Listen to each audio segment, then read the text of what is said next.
মানুষের জীবনে অমূল্য সম্পদ হচ্ছে তার মুখের হাসি। হাসতে ভালোবাসে না এমন মানুষ এই সুন্দর দুনিয়াতে খুঁজে পাওয়া খুবই দুরূহ। শরীরের গঠন বা আকার অনুসারে যদিও সবার হাসির ধরন এক নয়, যে যেভাবে হাসুক না কেন সবার হাসিতে মাধুর্য ছড়িয়ে পড়ে যার যার বৈশিষ্ট্য অনুসারে। এ হাসিও স্থান কাল ভেদে হাসতে না জানলে যেন জীবনের শেষ প্রয়াণের কারণ হয়ে দাঁড়ায়। এই ভিডিও হচ্ছে তার জলজ্যান্ত প্রমাণ। হাই, আমি রাজন ভাই 986 কথা বলছি সম্প্রতি ঘটে যাওয়া পারভেজের ঘটনা নিয়ে।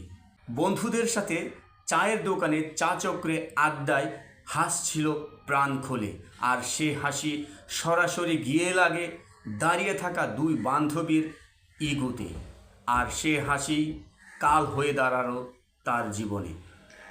আজকে এ পর্যন্তই। আবার কথা হবে নতুন কোনো ঘটনা নিয়ে, নতুন কোনো বিষয় নিয়ে। সে পর্যন্ত সবাই ভালো থাকবেন।